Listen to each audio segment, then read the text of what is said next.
Yer. Happy Wednesday. Happy Wednesday, brother. One day before Thanksgiving. You ready for that bobble? For that Oh turkey? yeah. Oh yeah, I'm ready. I'm gonna be feasting. You're gonna have that itis on the couch, my guy. Yeah, we definitely be feasting at my house, man. Yeah, how my mic sound, man? It sounds crispy, bro. You know, I gotta ask you again, man. It Once sounds real you crispy. on here, I gotta ask you again really quick, you know? We got our coffee ready. We're ready to roll. What you drinking, man? I got black coffee here. Black Mm-hmm. coffee. Yeah. Okay, What do okay. you what kind of insane concoction do you have this morning? You know, today I got some mud water with some I actually put some maple syrup in here. Oh yeah? Sweeten it up. Yeah, I just sweetened it up with that. You know, I don't know if it was the best idea, but I don't taste it too much. Next time I'll put a bit more, and I was gonna put a ginger shot, but last time I did that, I messed up my coffee, the mud water, and I didn't drink it. So you know, I took a step back. You know, You were like, nah, not today, Satan. I was Not like, today. nah, not today, not today. No, anyways, All right. I'm pretty Happy excited for Wednesday. today. Happy This Wednesday, is our everybody. pre-record. We're doing a pre-record today Yes, because we of the are. holiday. So So we if you're watching us, it's not live comments. We would love to engage with y'all, but anyways, you can still leave your comments. We'll Facts. still respond. You Facts. can still show love. Trust me, Facts. we are on it. So just FYI, we are on it. So this is Drinks with a Nobody, people. Welcome. Cheers. I like to do a quick cheers. Bam. Cheers. Hello. I'm pretty excited about today, man. That is my man Macho. I'm Savory. Together, you know what we do, man. We share not only drinks, but conversation. This is Drinks with a Nobody, baby. I'm going to do a quick rundown since this is a pre-record, so everybody can know where to find us off the bat. We got us on Twitter, Twitch. Let's start with Twitch. Macho Fix, right? Savory Edition. You can also find us on Twitter. Same handles. I can't say username, you know, Macho saying I gotta get with the times. Follow us on TikTok. Same handle, Savory Edition, Macho Fix. We're more active on there, and I think tomorrow, my man Macho for Thanksgiving, I think can go live. I think that's his day. So we're on it. Definite. Instagram, Drinks with a Nobody. We got our Discord, Drinks with a Nobody. And then last but not least, you might be watching us on the pre-record right now, YouTube channel, Drinks with a Nobody. Thank you for joining us. And here we are today. I'm about to break down a fun topic. You know, I won't get into too much of the details, but the title of this is 1994 Crime Bill. You know, so those terms get thrown around a lot. People have different thoughts, ideas. So we're going to break down some of it. This is the type of episodes we could do numerous parts, but we're going to give you a good overview. We're going to give you our take, probably switch it up on you a bit. Hopefully you learn something by the end of this that might be a bit different. That will lead you to do some of your own research. So again, welcome, Drinks with a Nobody. Today we're talking about the 1994 Crime Bill. Here we go.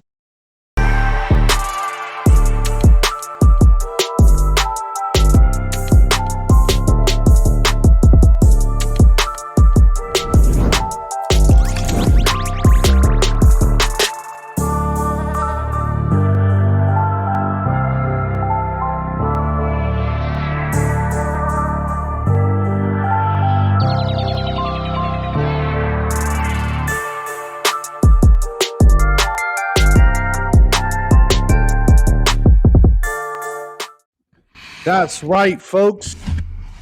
We're in the building. We're talking about the crime bill. And go on to YouTube and type in Drinks with a Nobody. Check out our previous episode when we talk about mass incarceration, the breakdown of the family, legislation. We talked about so many things in that video, even police interaction. So watch that episode in conjunction with this one. Because I've alluded to the idea that we are creating somewhat of a series. Yeah. And that's what we're doing here. And before we open up here, we have that intro screen you saw. We broke down our show to 3 segments so everybody can know what to expect, what to look forward to.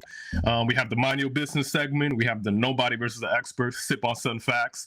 So prior to the episode you go back to, you probably won't see that structure, but you'll still learn a whole lot. Now we got more of a structure here of what we're doing as far as how we're going about it. So just so you can know, when you see that screen, that's every time how we're going to break down our episode. So, you know, I hope you guys enjoy that as well. Yeah. So let's see what Miss Hillary Clinton, then wife of the president, Bill Clinton, was saying about the crime bill, Savory, shall we? Crime, gangs, and drugs. And we have actually been making progress on this count as a nation because of what local law enforcement officials are doing, because of what citizens and neighborhood patrols are doing. We're making some progress. Much of it is related to the initiative called community policing, because we have finally gotten more police officers on the street. That was one of the goals that the president had when he pushed the crime bill that was passed in 1994.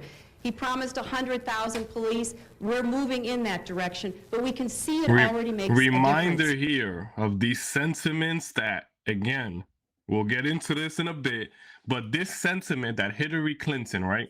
Forget about being Republican, Democrat.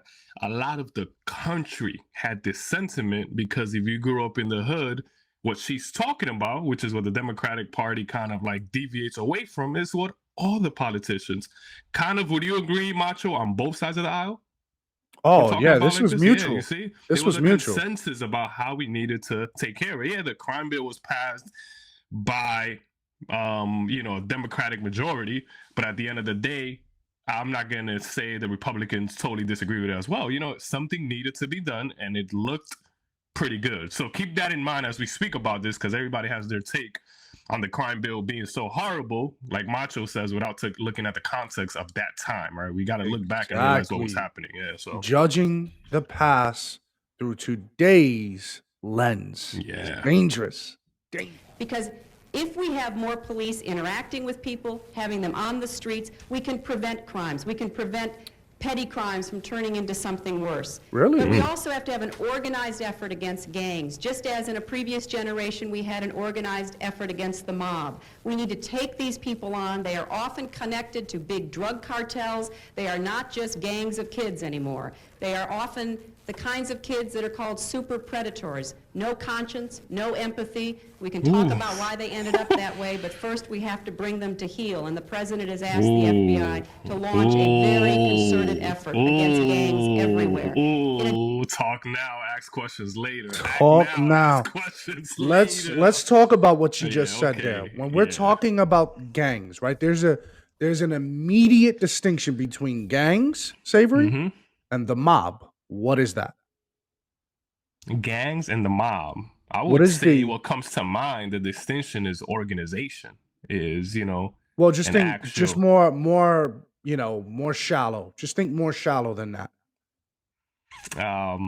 difference as far as what? Give me a little more. What are the races of the mob and the gangs? Okay, yeah. Gangs, we think more Identity inner politics cities. Yeah, 101, we think baby. more inner cities, mob, more, we got the Italian mob, stuff, the whole different kind of Okay. sector saying, yeah. So being very clear that the gangs that she's referring to do hold a lot of minorities inside those gangs. I Yeah. don't bring this up to, illustrate the distinctions because just purely on race, but we have to take some self-accountability that in the inside of these communities, right? In the inside of these communities are other minorities being affected by these gangs. So what do? They not do something because what? They're minorities, or they have to do something about it, correct? Yeah. Correct. And you could tell they were looking at it holistically, everything, not only, a certain group of people, right? Like they were trying to solve the problem of crime. Right. If anything, we could agree with that's what they were trying to do, So despite the fact that it does disproportionately affect, see, we're not delusional here. It does disproportionately affect a particular set of people. But we have to bring to the center why this was even brought to the table. And we're going to get into that in our next segment. All right, Savory. So just to surmise that, they needed to do something in that time frame, obviously, correct? Correct. And then they had a sweeping bill because it was a persistent problem in many different ways and areas, so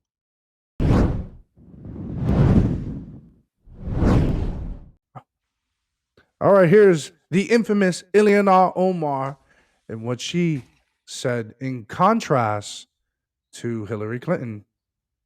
That our schools are faced with. I will never co-sign on funding a police department that continues to brutalize us. And I will never stop saying, not only do we need to disinvest in police, but we need to completely dismantle the Minneapolis Police Department.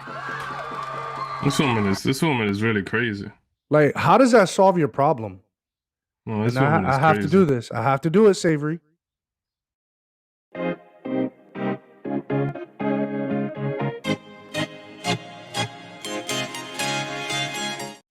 So take a vote here.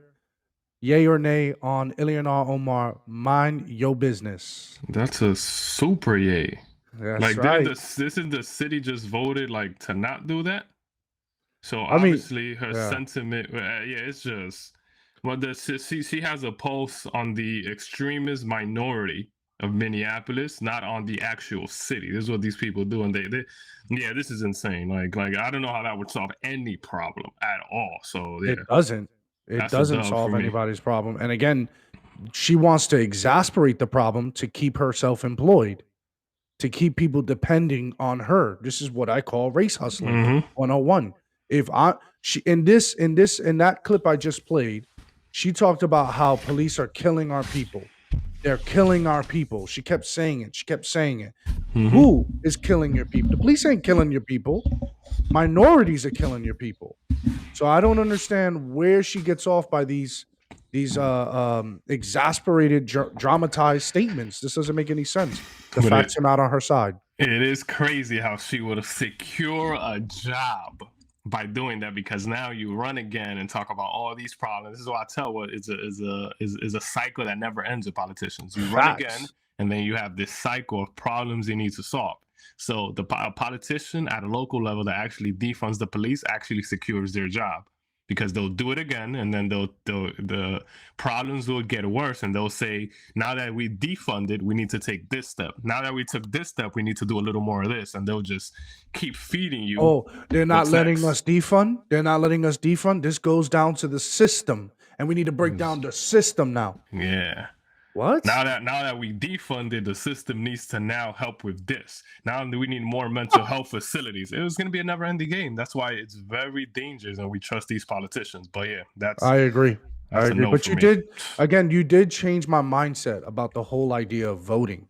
And that is, if we want to push back against these ideologies or rhetoric, then we have to vote in favor or against, right? So Yeah. if we don't want it here, then vote against it. If you don't want these repercussions, if you don't want these kind of reactions of these kind of crime bills, then don't vote for it. Yeah, and then Yeah. on her case, before we go to this transition again, is think about the people she's mobilizing by that rhetoric. They're actually going to vote, because she is actually like spewing this extreme ideas. But even if people vote, the good thing is the majority is not where she thinks it is, right?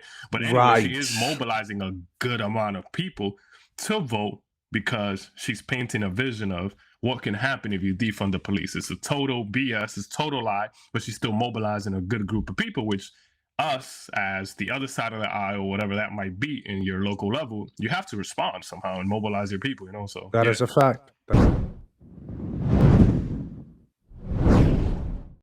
What we got here is then Vice President Al Gore on day of the signing of the crime bill. And the reason why I wanted to play him rather than Bill Clinton is because Al Gore kind of gives a little bit of reasoning behind why they needed the crime bill, what motivated them, what sparked this whole outrage as to why they needed to deal with the crime, other than the statistics, Savory. Yeah. There were certain significant things, and it was actually a bipartisan agreement. A lot of Democrats there were like a handful of Democrats were not in favor. Go figure. Wow. Judy Sposato isn't here today. Jody Sposato isn't here today, though Jody's husband, the father of their 18-month-old daughter, is. Bless you. A gunman entered Jody's San Francisco law office, began shooting, and didn't stop until Jody and 7 others were dead. The bill President Clinton is about to sign is named for these 3 Americans, but of course, It will help all Americans. I can't put it more simply than this. What we're doing today is saving lives. Americans have always known what to do about crime. Americans have Hold never up. seen crime as I'm some here. issue. So, do you see that sentiment?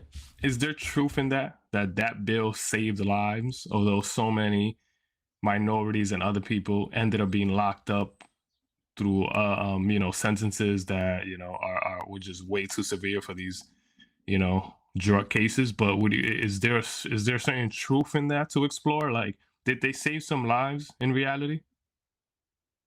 That is a great question. And the statistics does not reflect that they actually did save lives.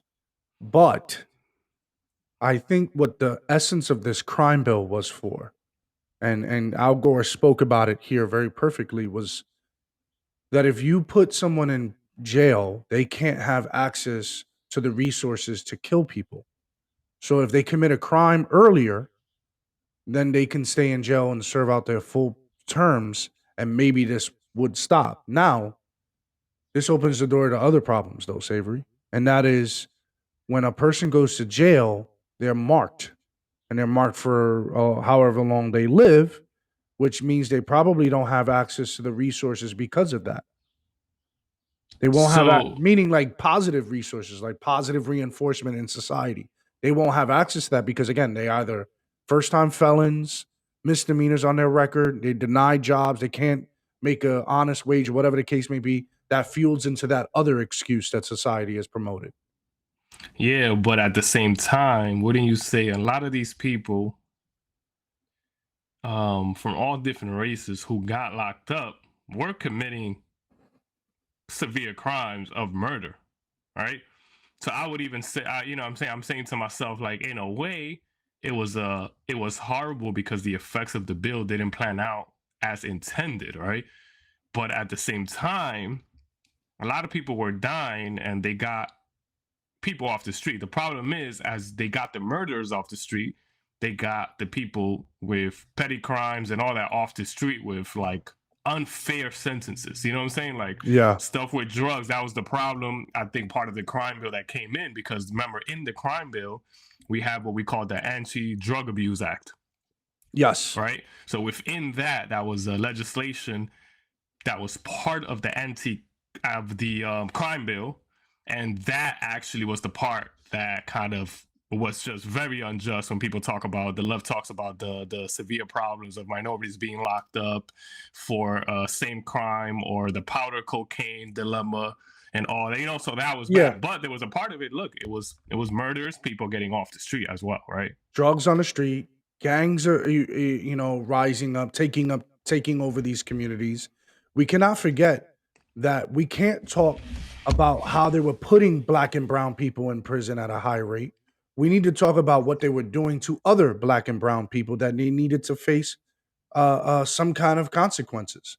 And we're going to talk about that further in this Yeah. episode. For special interests and splinter political organizations to fight over. Americans have always said crime is violence in our cities, violence in our schools, violence in our homes. Americans have said we want guns off the streets. Well, President Clinton has heard you, and now there is an assault weapons ban. Americans said we want more police on the streets. President Clinton heard you. Now there are going to be 100,000 fewer bureaucrats and 100,000 more policemen in your communities. I can't believe that the Democrat Party and actually, fought for less bureaucrats in replacement of police officers. Like, I can't fathom what that was like then to hear today, where they want more bureaucrats and less police. Think about that. Like, it's totally night and day. They change their tune significantly It goes because to they show realize the party how. took a big turn. Well, not only that, Savory, they realized that it failed. It Mhm. didn't work. We still have crime in our streets. We still have things going on in the inner city. You cannot legislate love, as Denzel Washington said, and there's nothing you can do about the inherent problems in society.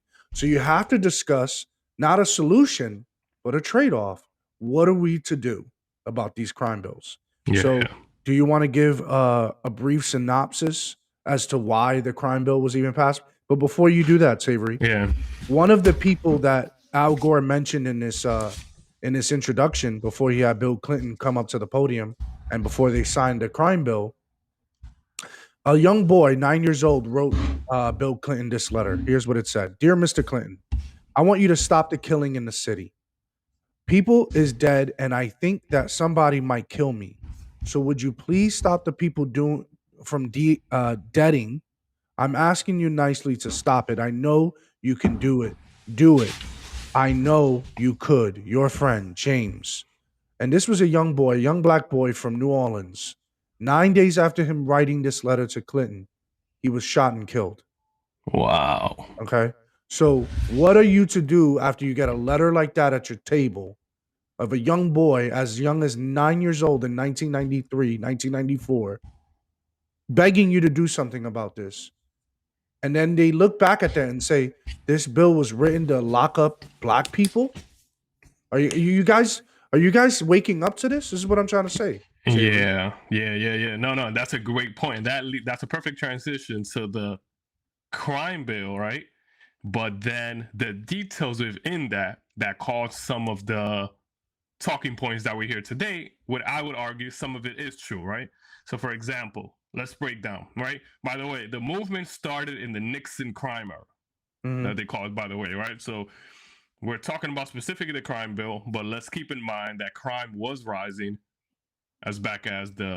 further back as the Nixon era, right? That's right. So check this out. According to a Gallup survey, which real credible survey at the time, and even now a lot of people consider them a credible survey, 58% of African Americans supported the crime bill, right? Let's just Wow. pause there for it. We're talking about hundreds of millions of people, and we're talking about 58%. They didn't poll everybody, of course, right? It's not how polls work, but you get a good sense of what was going on. But then at the ground level, most people supported this, right? And I say most people, your average citizen living in the hood who wasn't a criminal, right? Because the average person who's going to work, coming home from work, going to school, running errands, you want a safe neighborhood, right? So let's That's continue. right. Check this out. Most black mayors who were grappling with a record wave of violent crime did so as well. So most black mayors in the early 90s also supported this, right? Really? And check this out. They wanted it out of these communities and they had gotten very tough on drugs. That's why yours truly and other members of the Congressional Black Caucus voted for the 1994. 2/3, and this is Who was something it? you've mentioned. Wait, who was it? Congressional Black Caucus. Oh, okay. It's not the 2/3 of Congressional them. White Caucus, right? Nah, the Congressional Black Caucus, 2/3 of them voted, right? And the only black senator at the time was in Illinois, also voted for it. But one thing is clear, right? And this is the ending here. So this is the good synopsis for people. One thing is clear: the 1994 bill interacted and reinforced an existing highly problematic piece of legislation that existed before, which was the Anti-Drug Abuse Act. So this is the disparity that I do agree with the left that it created, right? Which is this: the disparity in sentencing between crack and powder cocaine. Under this bill, a person was sentenced to 5-year minimum sentence for 5 grams of crack cocaine. But it took 500 grams of powder to trigger the same sentence, because crack is a cheaper alternative to powder cocaine. It is more prominent in low-income neighborhoods.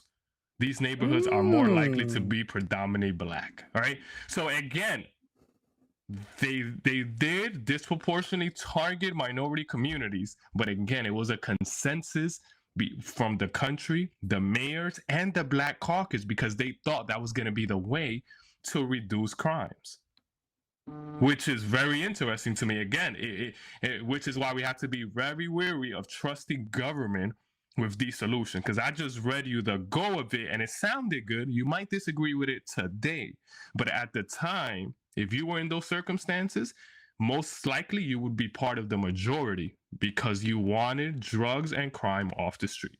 So I hope that was a good synopsis for people, because that's a lot to digest. That's an excellent synopsis. And again, we have to understand, why did they make these distinctions?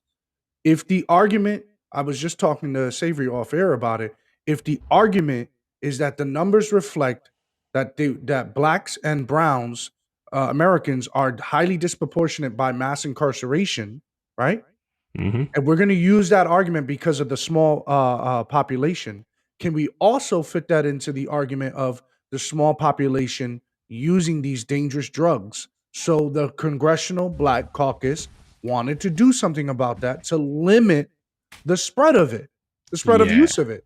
So why can't we look at this with a different lens instead of Yeah. putting the blame on people who didn't write that or didn't advocate for it? Yep. You know what I'm saying? And We then it's cannot. Yeah, go and ahead. in simple terms here, the result they thought was going to be this: harsher sentences for people of color in these communities was going to lead to a decrease in usage of these drugs because people are going to look around and be like, hey, these sentences are harsh. It didn't lead to that, unfortunately, but the sentiment was that if it leads to that, less of them go to jail. Well, not less of them go to jail, but More of them. that as a Yeah. result, more, but it would be more that the drug usage and crime would decrease in the neighborhood, then less people will go to jail. We have a safer neighborhood. Unfortunately, Yeah. it didn't work like that. You got somewhat safer neighborhoods by sending thousands of people who were so addicted to the drug and the crime didn't stop that disproportionately these people started going to jail, which I do agree some type of mass incarceration took place. But again, look who passed this bill, and most of the country was in agreement at the time. Yeah. Like, let's set an example of these particular people, make it harsh on them. So maybe the rest of the population go, I don't want to go in that direction. But Yeah. unfortunately, it didn't translate that way. So Yeah. I want to show this. But before we do that, let's remind our audience what we got going on here.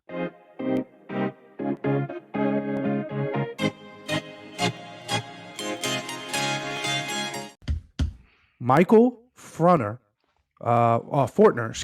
Michael Fortner wrote a interesting book called The Black Silent Majority. And the reason why he wrote this book is because there's so many misconceptions about this bill from the minority community. So let's read this here, what it says here. Yeah. He I says can't in read this that right article, now. you can't read You it? got us? Well, I'll read it for us. All right, cool.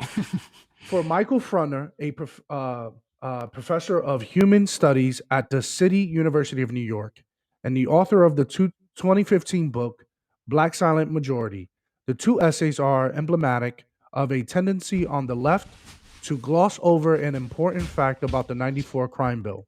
Like many tough on crime policies that have been passed in the US since the 1960s, Forner argues the law enjoyed the support of many black activists and political leaders who saw it as an imperfect but necessary measure to combat pervasive violence in poor black urban neighborhoods. Mm-hmm. What do you think so far? Abe's, yeah, you're going I mean, this is more specific to what I was saying as well with Yeah. the crime bill. It's like, look, the reality is most people were for this crime bill, and I would even argue with a good intention of stopping drugs and crime. Unfortunately, the results, this is what happens when we trust government to this extent. The result wasn't what we expected. Because again, like you said, Denzel said, you can't legislate love. And on top Exactly. of that, you can't really change a community with the force of government. You can hint at something and forcefully do something, right? For example, the government only works for effective government is a forceful government for people, right? That's the people's mind, right? An effective government is really a limited government, but in people's mind, an effective government, when you are asking for these things to change and you're putting it in the hands of the government, it comes by force. Why? Because these communities are not going to truly change until the people change. Oh, you just melt my brain right there. Wow. If you want to put it in the hands of the government, it's gonna come by force, and that's what the crime bill was. Exactly. By force. And that's what it was. Perfect synopsis. It's gonna come by whether you like it or not. You're giving them the power to forcibly do something, even if you think it's right. That's the only way they operate. Why? I'm not saying it's good or bad. It's the reality of government historically. That's all I'm saying. Here's the second part of that response, and I also have another slide from Mr. Fortner, Professor Fortner. But check this out. That doesn't mean there wasn't ample debate about whether Clinton's law was too punitive or whether it would actually be effective at reducing crime. For Frutner's argument, which he also makes in his book in reference the infamous harsh drug laws passed by Nelson Rockefeller in 1973. You want to know more about them? Stick to the end of the show. We have some sip-on facts for you about Nelson Rockefeller. Nice. Is that crime policy should not be seen as something that just happens to minority populations. Mhm. Quote unquote, black folks have agency, as he put it to me. Quote, their voices had a huge impact in changing the narrative around urban crime and drug addiction or addition and pushing it away that validated very punitive crime policies, end quote. So basically, if you have these big time black voices to advocate against the government in specific ways, you see that it's rallying people, it's getting people out there on protest, it's getting all these movements going, BLM, Black Caucus, NAACP. We see that they have power, but rather than to use that to tell them, why don't we push this away from our communities? Why don't we get this out of there, looking inward to the community rather than outward? Fair assessment? Yeah. And look, these movements, right? And now you made me think of the Al Sharptons. Look, if these Mhm. communities get better, these people are unemployed, brother.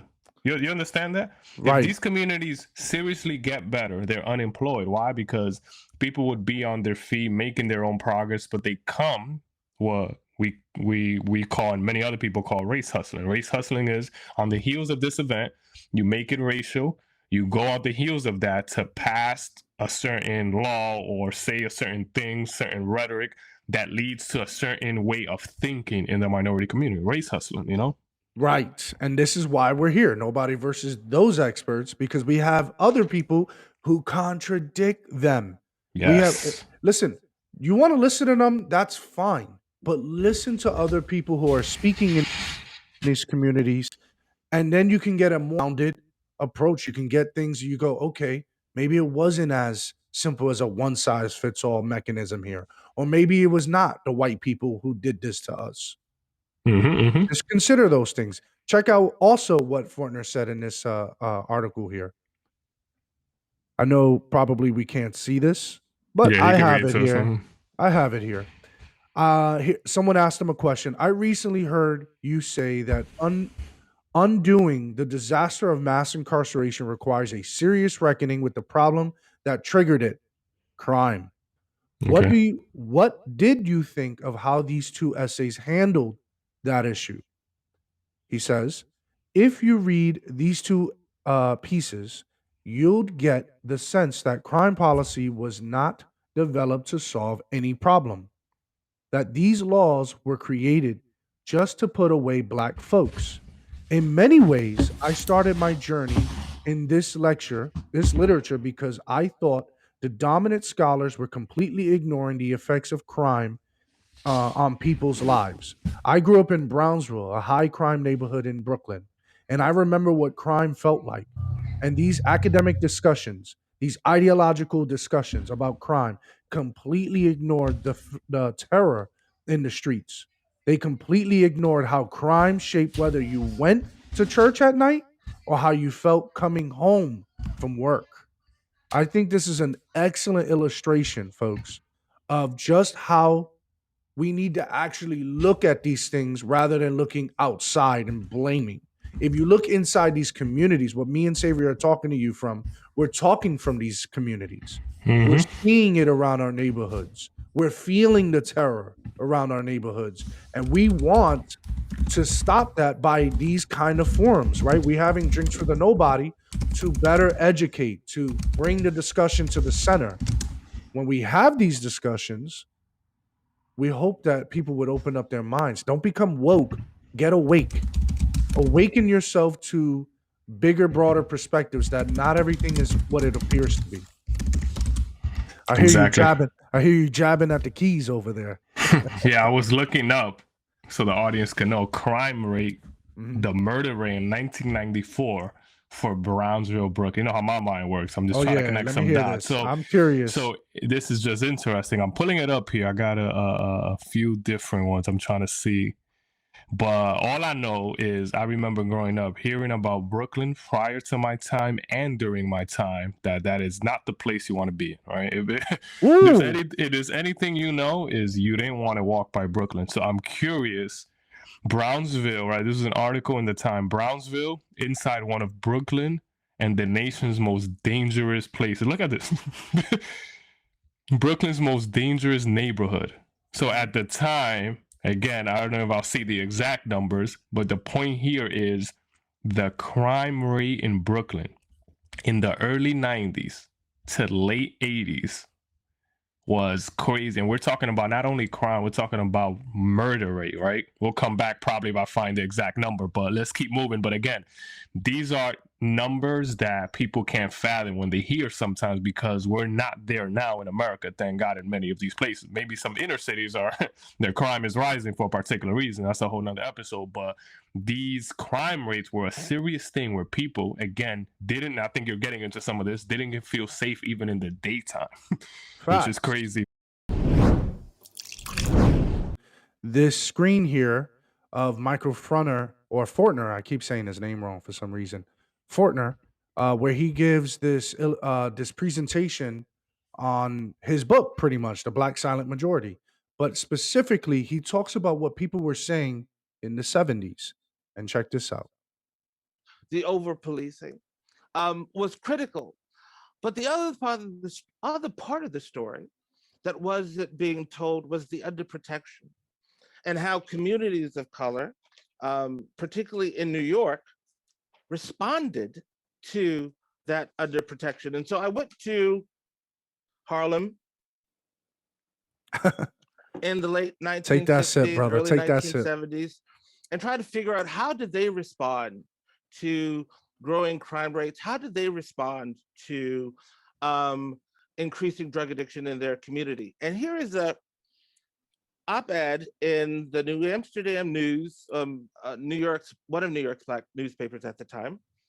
And it says, concern over the rising crime rate and almost flagrant criminal abuses in the central Harlem area is rising again, as it is all over the city proper. In some sections of the so-called Harlem business section after nightfall, it looks like a ghost town. People continue to be afraid to walk the streets at night.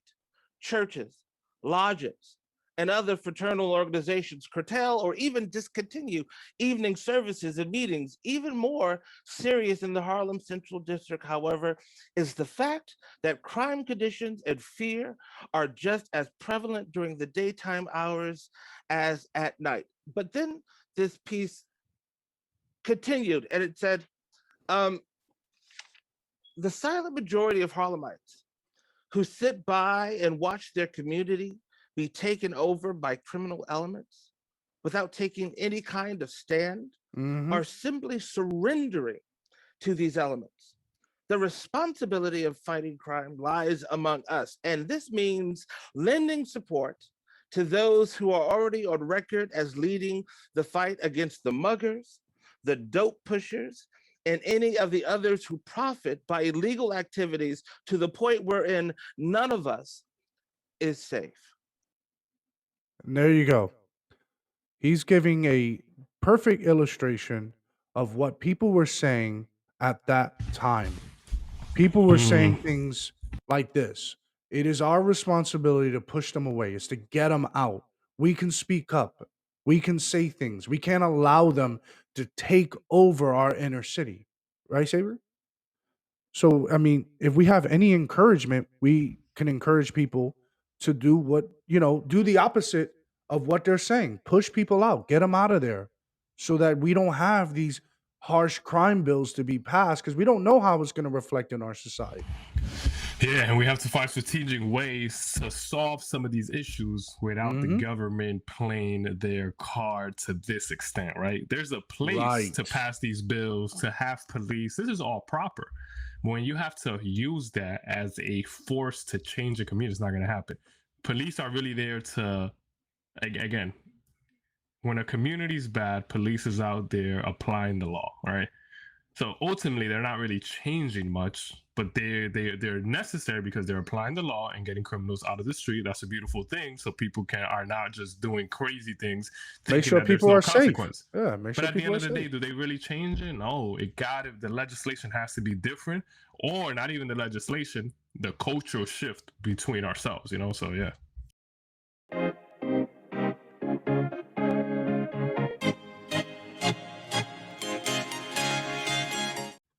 One question as we were preparing for this episode was, who is Nelson Rockefeller? Who was this person that Professor Michael Fortner was mentioning here? So I looked him up, just like you guys can on Wiki. I look at Wiki because I know everyone could get on Wiki and look at it. And you could, I've discredited Wiki many times, but it still doesn't change the fact that people go to Wiki to find information. All right. So, who is Nelson Rockefeller? Nelson Rockefeller was an American businessman and politician who served as the 41st vice president of the United States from December 74 to 77, and previously as the 49th governor of New York.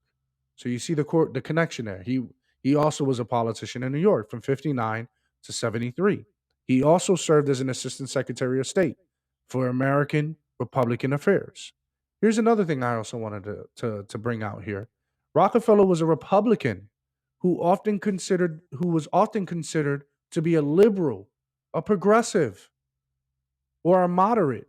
In an agreement that was termed the Treaty of Fifth Avenue, Rockefeller persuaded Richard Nixon to alter the Republican Party platform just before the 1960 Republican Convention.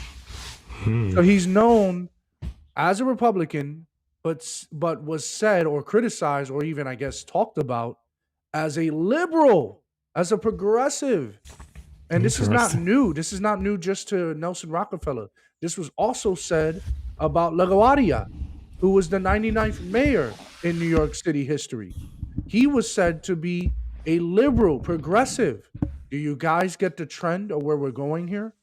Do you guys understand what we're talking about when these things get implemented by these specific people? They're forward minded, right? They're progressives, right? But we don't realize the impacts of their decisions until years later. Actually, in the future, where they're thinking about. What do you think, Savory? Yeah, yeah. So yeah, I'm just here thinking like, wait. Yeah, sometimes it's hard to look back, all right, and really get a good gauge when we're looking at it, like you mentioned, from the lens of today, because Mm-hmm. it's easy to come up with conclusions that are like it's correlated from your freaking high castle where you can look down at people, the decisions they made. But if you really go back in time Mm-hmm. and you look at the sentiment of the people, it's kind of arrogant for us to say we would have known the solution. No, at the time, you know what I'm Exactly. saying? Like when you're in the midst of it, you made me think of that, thinking about Rockefeller, thinking about Clinton, the Republicans, the Democrats, just like that's the sentiment that made logical sense. Right. Again, it wasn't effective in the grand scheme of things, and doesn't mean we can't criticize it, but let's also think about when we criticize that, hey, let's not fall into this trap again when Yeah. we are, giving 80%, 90% of our faith in a government that's going to change it. Again, you know what I preach.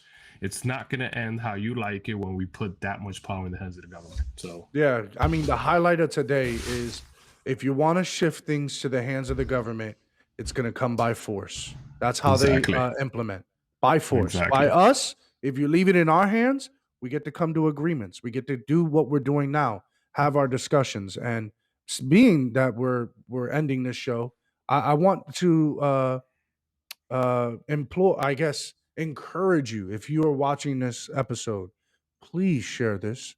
Please like this, please comment on this because we want your input. This is why we're doing this. We want people's input. We don't want people to just agree with us. We want to see where you're at, what your thought process are when you look at these policies, when you think Mm-hmm. about these policies, when you think about the time, 1994, 70s, 80s, when you think about those times, what are your teachers saying about these times? This is what we want to do here at Drinks with the Nobody. So be sure to follow us on Twitch. Our handles there at MachoFix88 and at Savory_edition. Be sure to also follow us on Twitter. We got our same handles there. Also follow us on our TikTok. We have more content there. That's where we talk about our thoughts and our opinions more. Uh, Also our Instagram. We're building our community there. Discord, where we want to continue the conversation, even though if we're off air, we can continue the conversation there. Our YouTube channel, in case you've missed any of our previous broadcasts. Please go there, hit subscribe, build our community, click that notification bell so when we drop something or we go live, you're aware of it. So Yes, I want to sir. thank everybody for joining us. Thanks for tuning in. We are normally on live at 6 p.m. Eastern Standard Time, but because of the holiday this week, we're dropping this pre-record here. So happy Wednesday, folks. Thanksgiving Happy Thanksgiving. tomorrow to everybody, and you already know. Take care. Take care.